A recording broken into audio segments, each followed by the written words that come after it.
Boa tarde. Agradeço também o convite da equipe e o destaque da Renata Munhoz, né, que diante da quase defesa ainda encontra tempo para colaborar com outros estudos e outros trabalhos, né? Isso tem que ser valorizado.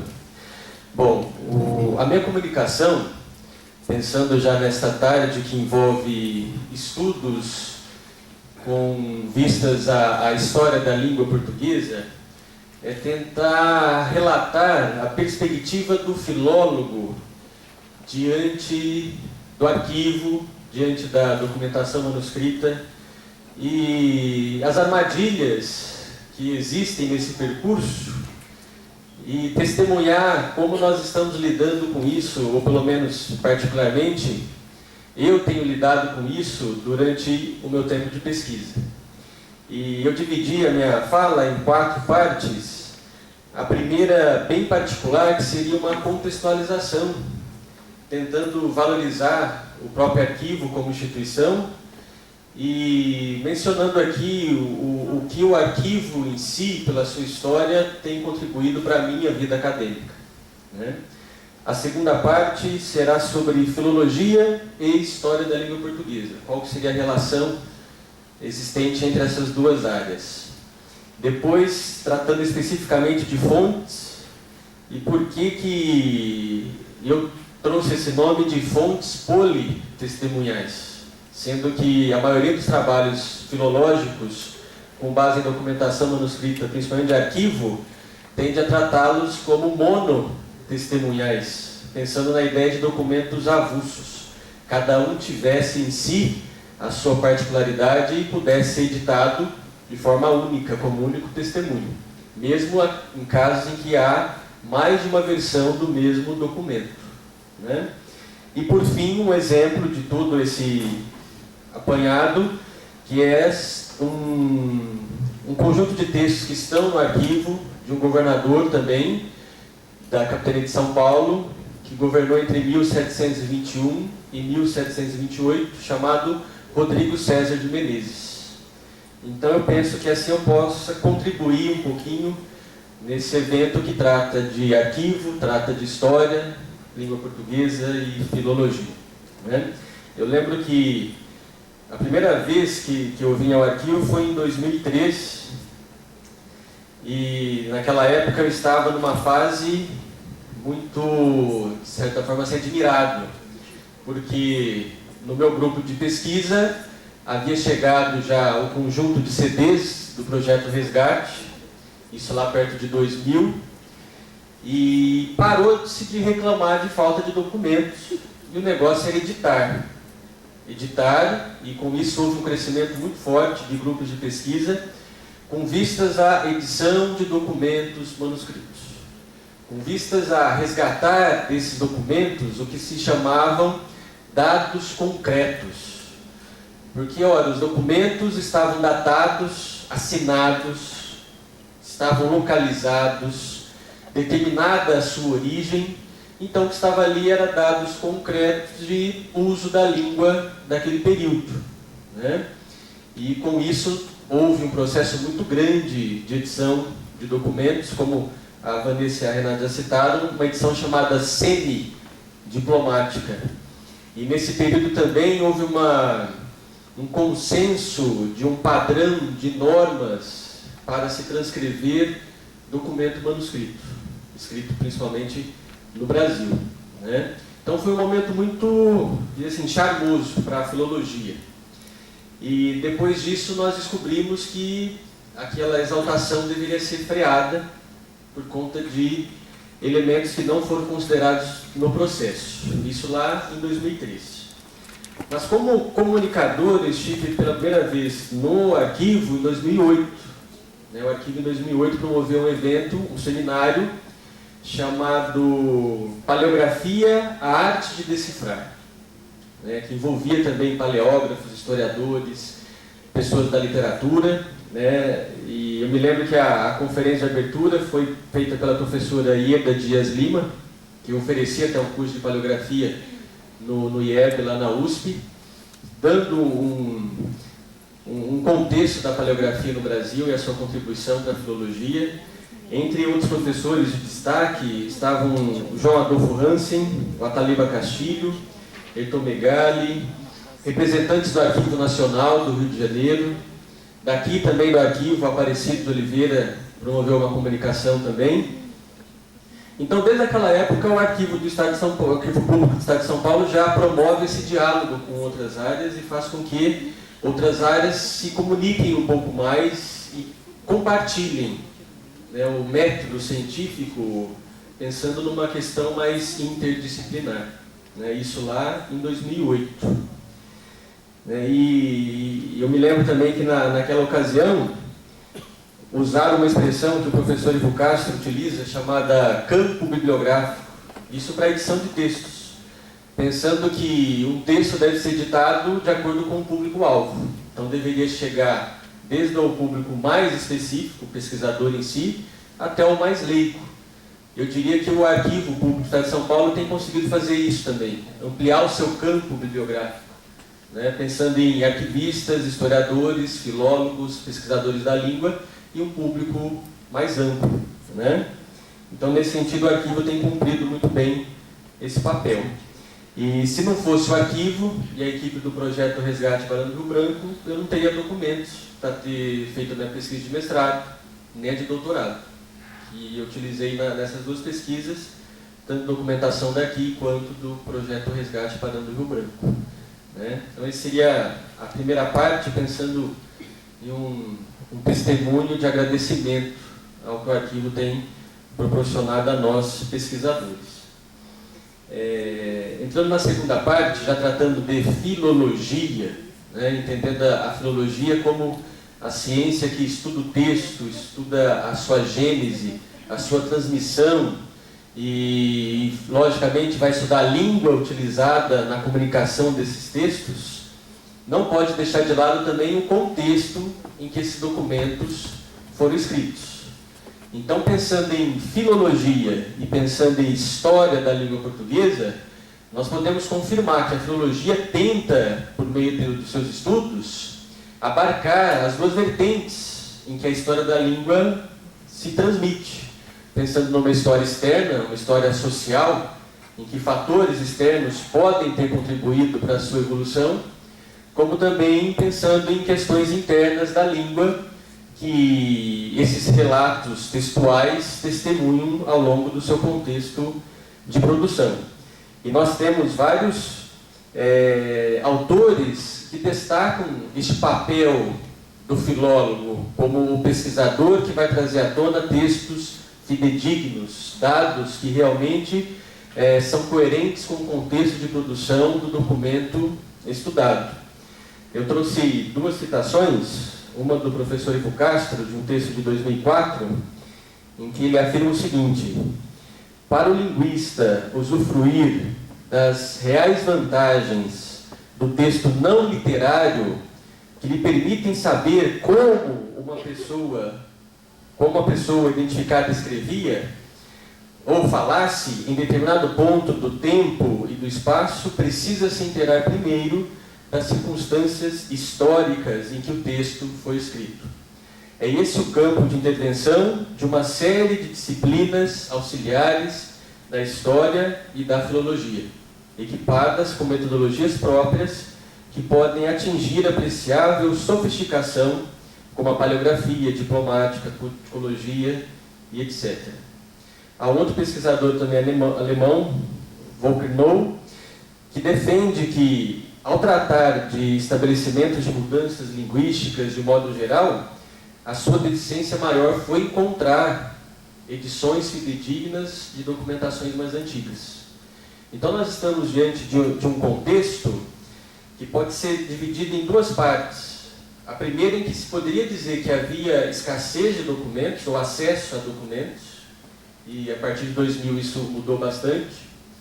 E um outro contexto em que houve uma corrida para se editar documentos, e nós não sabemos o quanto ainda que essas edições são realmente fidedignas. Né? A corrida houve.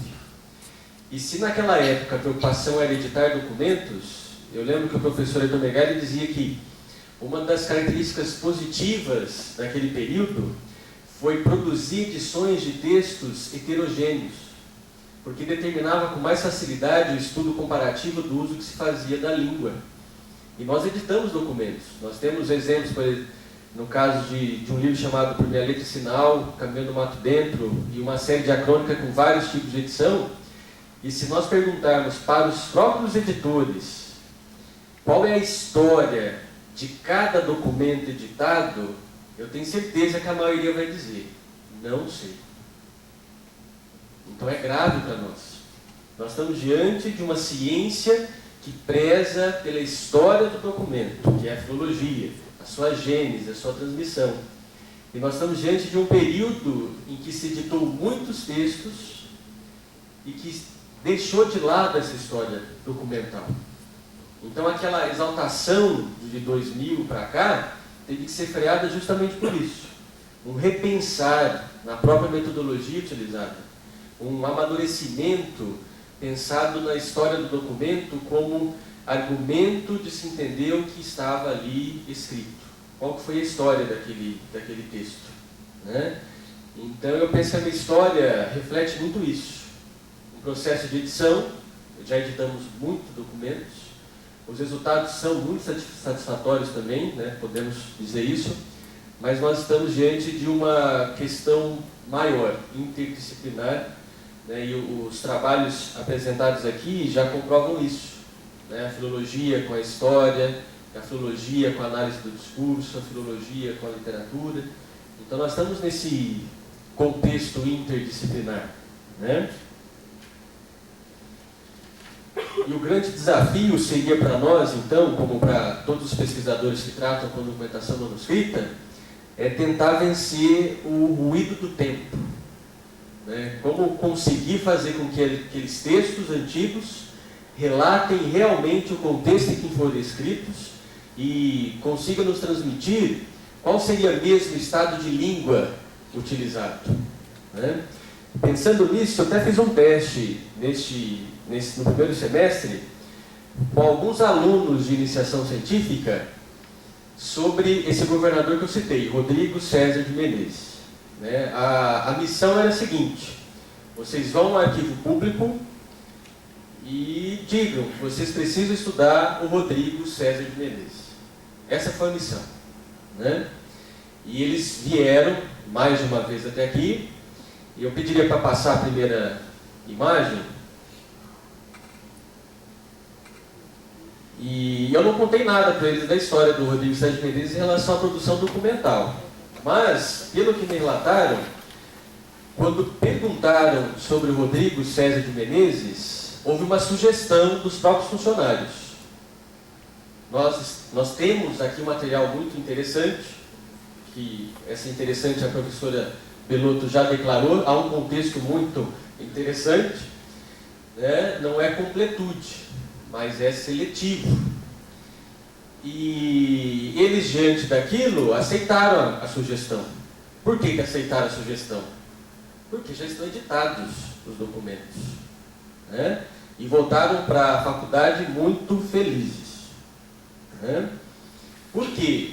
Eu diria que quem estuda o Rodrigo César de Menezes, ou coloca em sites de busca, ou vai ao próprio arquivo, me parece que pela fragilidade de um conhecimento muito básico de paleografia, ou pela dificuldade que os documentos manuscritos causam, até os próprios funcionários tentam facilitar o processo.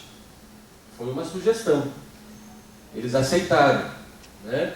Eu falei, já que vocês tiveram acesso a esse documento, eu indiquei que os documentos interessantes estão online, né? Não sei se é só no site da biblioteca da Unesp, mas estão quase todos online, não sei se todos. Mas sobre o Rodrigo César de Menezes, há 4 publicações importantes sobre o Rodrigo César de Menezes. E depois de terem levantado os documentos, as espécies documentais envolvidas, eu falei, agora vocês vão voltar para lá. Vocês vão dizer que não ficaram satisfeitos, né? Por que não ficaram satisfeitos? Adiante mais um, primeiro. Então nós temos 4 volumes, né? 4 publicações. Mais uma, por favor. Este é um exemplo do texto editado. Eu diria assim, é fiel ao texto original? Inicialmente não dá para saber, porque nós temos a edição. E nós temos um dado, deixa eu ver se eu consigo ligar isso aqui. Aqui embaixo, a indicação do nome do governador, Rodrigo César de Menezes, em itálico. Não há uma indicação, mas nós costumamos diferenciar o nome ao final de acordo com a assinatura ou não, algum dado extra sobre isso. E passe mais uma, por favor. Essa é a indicação do próprio diretor dessa publicação, responsável pela publicação, em que ele afirma isso sobre os documentos interessantes relacionados ao Rodrigo Sérgio Menezes. Os originais estão de tal forma estragados pela inépcia e descuido dos governos principais que muitas páginas estão truncadas e perdidas para sempre. O resto do todo está, em geral, em mau estado. Porém, com algum trabalho, consegui suprir as lacunas e restaurar algumas páginas arruinadas pelo abandono, pelo tempo e pelas traças. E os 2 volumes vão sair os mais completos que me foi possível torná-los. Ajuntei algumas notas e anexos que alguma coisa contribui para esclarecer os pontos obscuros e controvertidos. Quer dizer que há problemas nos originais que foram consertados de alguma maneira para a edição.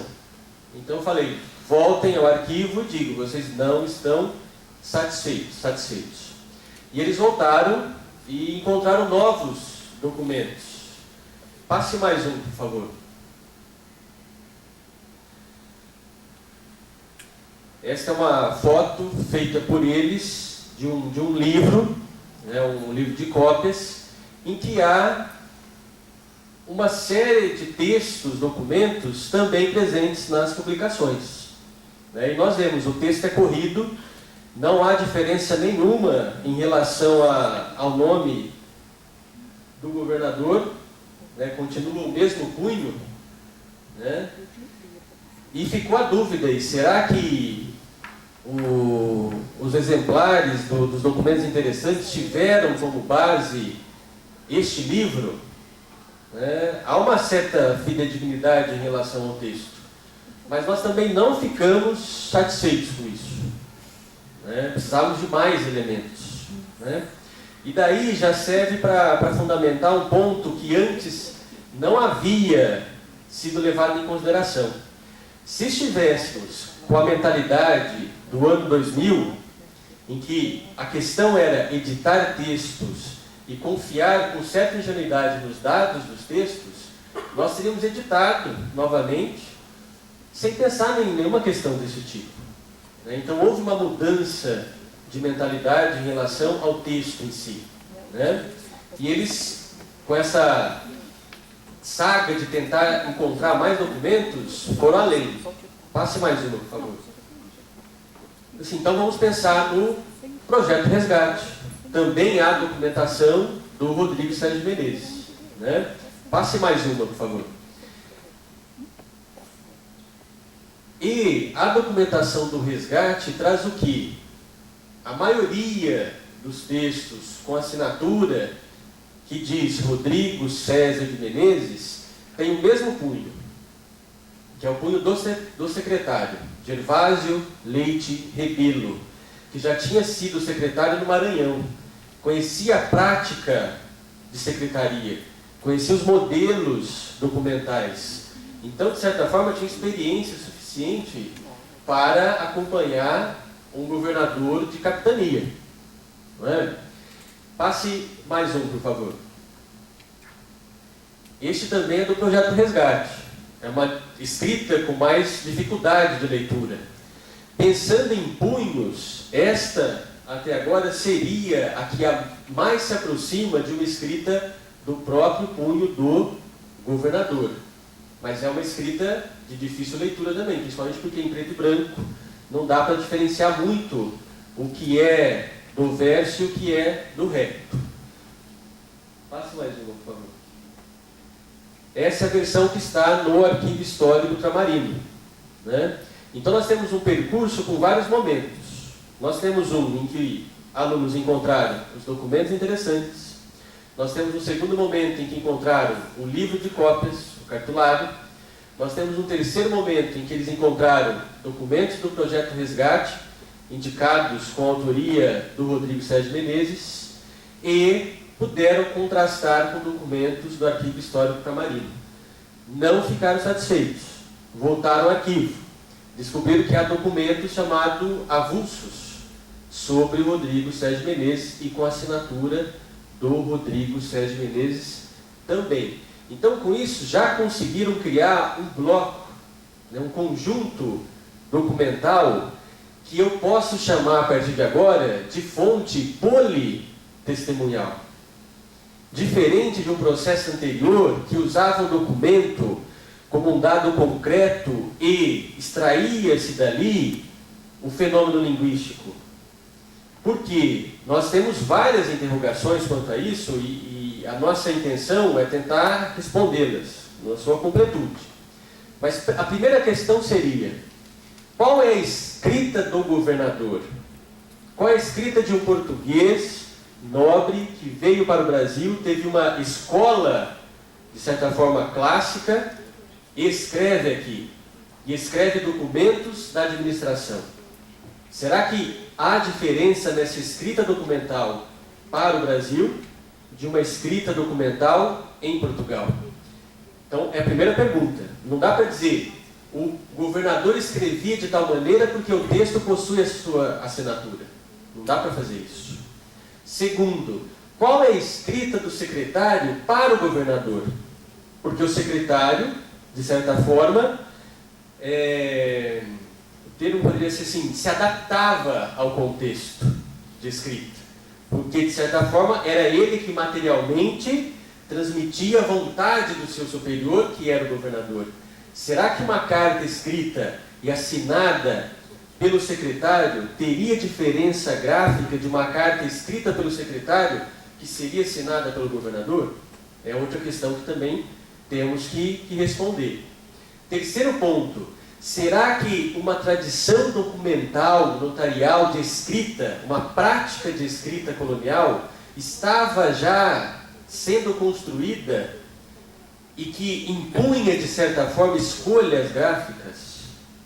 Emprestando um pouco a questão da Renata, será que havia fórmulas de uma tradição documental para aquele contexto? São perguntas que nós também temos de fazer, né? Então não basta ter o documento, não basta editar o documento e selecionar dados apenas. É necessário que se crie um conjunto que dê respostas satisfatórias a todas essas respostas, essas questões. Um outro ponto que nós estamos tentando perseguir também é a literatura especializada sobre escrita no Brasil colonial, por muitas vezes usou o termo caótico. A escrita é caótica. Outros utilizam a escrita plurigráfica, né, uma variedade muito ampla de escrita.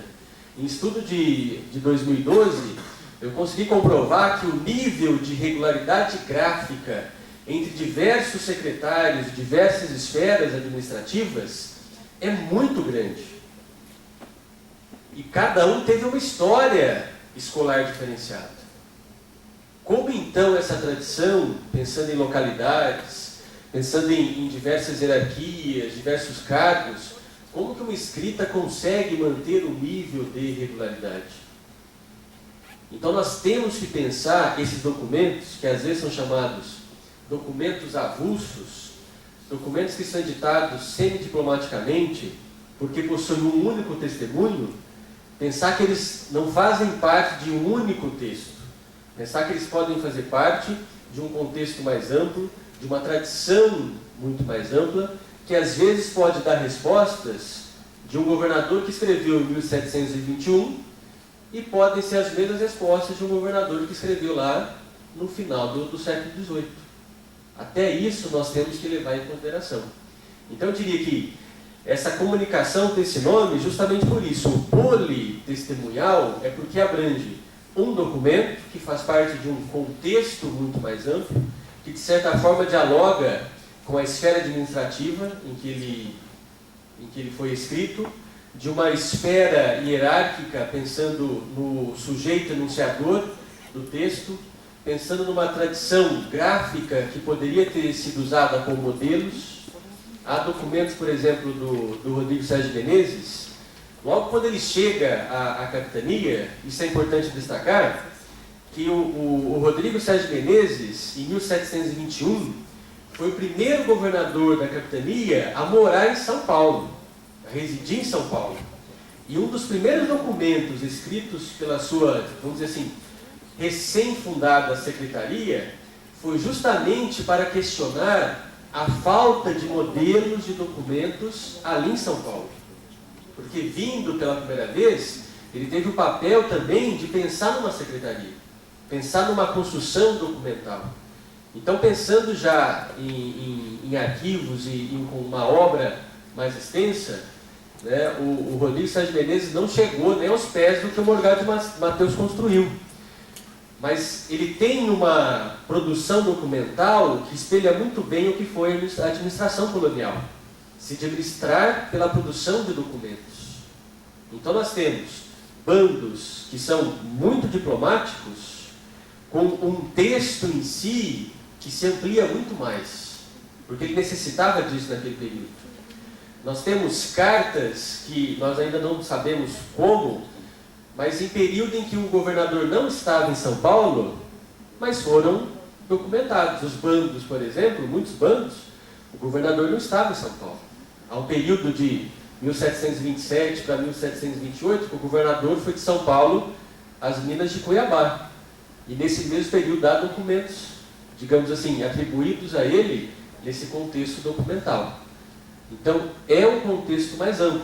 Então, pensando em relato filológico, nós estamos diante de um percurso, eu diria assim, que é dar um passo atrás.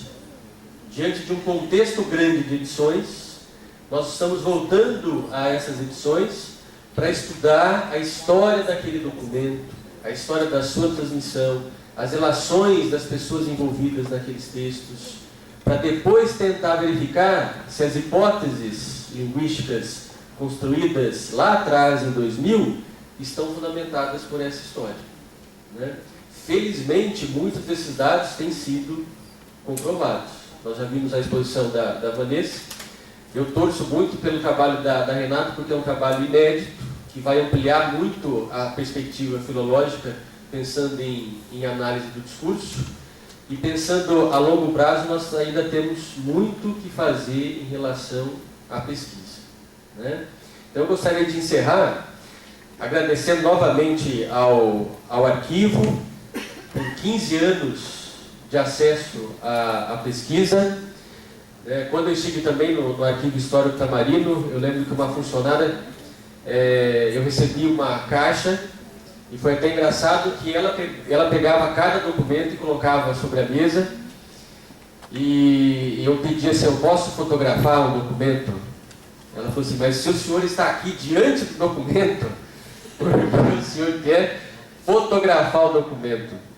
E eu expliquei que era uma casa de leitura, eu não teria tempo suficiente para ler todos os documentos que eu precisava para a minha pesquisa. Ela falou, eu posso até pensar. Né? E depois conversou e cedeu para retirada de algumas fotos. Né?